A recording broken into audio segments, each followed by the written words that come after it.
On Tuesday, Joe Biden announced his running mate, Senator Kamala Harris of California. Donald Trump wasted no time in criticizing that choice. Joining me now is someone who knows Kamala Harris and has worked with her in the past. He's Zach Friend, Santa Cruz County Supervisor. He also worked on the Barack Obama and John Kerry's presidential campaigns. Thanks for your time today, Zach. Okay, you know her as well as anyone. You've supported her over the years. What does she bring to the ticket? One of the big things she brings is history right now, Larry. I mean, you're talking about the first black woman ever selected, the first woman of Asian American descent, the first woman to have attended a historically black college or university. So, I mean, this is history in the making right now and evens out a lot of Joe Biden. I mean, she's young, she's energetic, she's got an amazing amount of talent. In my experience with her, she also brings a real incisiveness that I think is going to be really helpful from both the political side as well as the debate stage when she takes on Vice President Pence. What was your relationship with her? When I was working at the Santa Cruz Police Department, I worked with her professionally, both when she was DA as well as Attorney General on some cases, some mutual cases. When I was with Barack Obama's campaign, I traveled with her when she was a surrogate, and she really, really connected with people, especially in Pennsylvania, which was a swing state. She did a lot of outreach to youth voters, a lot of outreach to young lawyers working on voter protection and ensuring, especially in African-American neighborhoods in Pennsylvania, that voters were protected. And then I helped her on her races, at least for AG in the Senate race. But I just think that she brings a lot right now, Larry, to this ticket. I mean, there's going to be a lot of excitement for her, especially in some of these states that we must win in order to win the White House. As I remember when she would guest on my show on CNN, as both Attorney General and prosecutor in San Francisco, she was tough on law and order. Agreed? Yeah, well, she's tough in general, man. I got to tell you that you better know your stuff if you're going to brief Kamala Harris, because she is by far, if not the smartest, one of the smartest people that I've ever worked with. I mean, she is, and she brings not just a law and order stuff, but I think she also brings a perspective with her upbringing of understanding how the justice system disproportionately impacts minorities. And I think that she said that throughout her entire tenure in the justice system, that there's other ways to do things as well. She was a progressive prosecutor and a progressive AG, and I think balances out this ticket well. Where does she stand on defunding the police, which has been thought of in many regards? He could be this way, she could be that way. Dismantling ICE, where is her stance on that? Yeah, I mean, you bring up an excellent point that defunding means different things to different people that are talking about it. But both she and Vice President Biden have taken stands against this general sense of defunding the police, but both are in favor of the idea of reallocating resources toward early intervention programs. And as somebody who worked in law enforcement, I got to tell you, there's no law enforcement agency in America that thinks it's a good idea that law enforcement should be primary on public intoxication, low-level drug crimes, or behavioral health issues. So they would welcome the opportunity to have that go elsewhere, but you need investment in it first. What happened to her in the Democratic primary? She was in forceful for a while and then gone. What happened?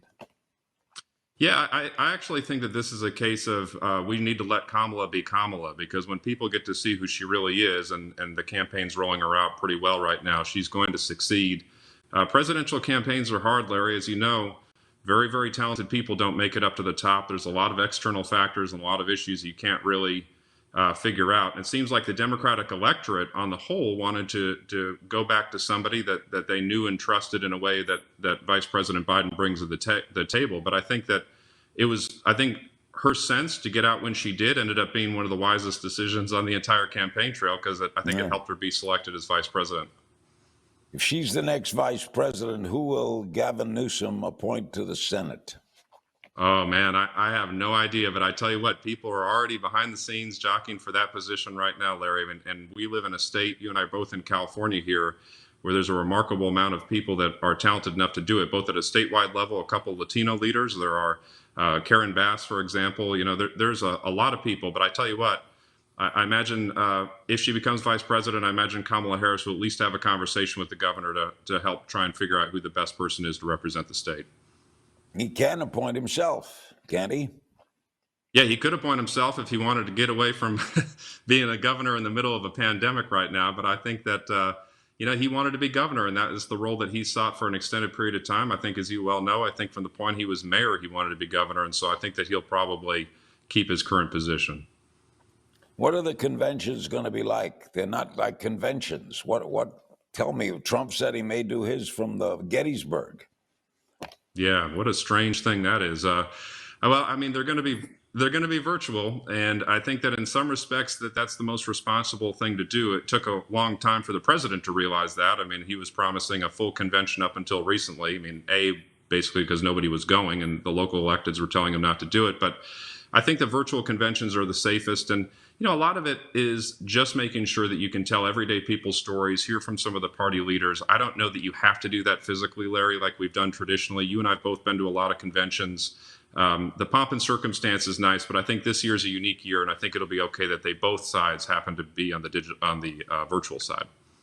You think people are going to sit at home and watch different speakers speak of 15, 20, like it was a live convention? I don't buy that. I don't know. They sit at home and watch us right now, Larry. So I think that they actually will. No. I mean to watch. Here comes Speaker A, Speaker B, Speaker C. Yeah. I'm sitting at home. If I go to the Right. convention, that's different. Well, but the viewership of even in-person conventions at home is pretty high, as you remember, both at CNN and other times. I mean, tens of millions of people end up watching it over the course of the convention. And I think that this year the stakes are so high, as you saw with turnout in some of the primaries. The high ratings of the networks regarding political coverage tells me that people are going to be at home watching this. And by the way, since a lot of people are still sheltering in place in a lot of locations in the country, I think that they're going to want to have that kind of interaction with the government that way. What's the possibility of an October surprise, the discovery of vaccine, an economic recovery, things that would work in Trump's favor? Do you worry about that? Because they're both things you'd like. Oh, yeah. No, I mean, I think that taking the politics out of it, those are things that I would prefer to happen for the country. Do I think that there will be a Trump October surprise? I think there's 100% likelihood of that.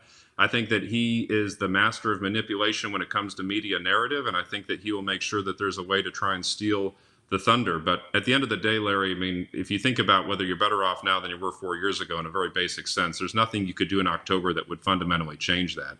I do believe that things are going to totally tighten. I don't think the current polls are accurate, and I think it's still going to be a close race all the way to the end. Do you worry about voter suppression? Oh, yeah. I mean, have you seen more overt voter suppression? I mean, you're talking about an entire Republican Party that's trying to manipulate the postal service so that people can't even return ballots. They're doing everything they can on voter ID laws. I mean, you think it's accidental? They're only doing this in certain swing states. I mean, this is a clear effort of voter suppression, and I know the Biden campaign's working very hard. And I got to say, having Kamala on the ticket's helpful in this case for prosecuting that case. But also just making sure that you can get episodic voters to turn out is going to be hard. That's why I think that polling and actual turnout, when you actually get closer to the race, are two different things. Could the Senate go to the Democrats? I do think so. I mean, I think that right now a lot of the close races are trending the Democratic way. Overall, though, the Senate is definitely set up to be a advantage Republican, advantage rural. So it's a much harder lift. I think if the Dems win it, they either win it on a 50-50 with the presidency and get that tie-breaking vote, or maybe it's a 51-49. And we're going to have some honest conversations about filibusters and everything else in order to get policy done. If Trump loses, what happens to the GOP? Hopefully they have a reckoning. I mean, there's a lot of good members of the Republican Party. I just don't know what happened under the world of Trump. I mean, we basically are debating facts right now. We're debating basic democracy. People are afraid of him within the Republican Party. But I think Mitch McConnell telling vulnerable senators that they can run away from the president is very telling about how he views it and what a post-election GOP may look like. Zach, thanks as always. Wonderful seeing you. Always great to see you, Larry.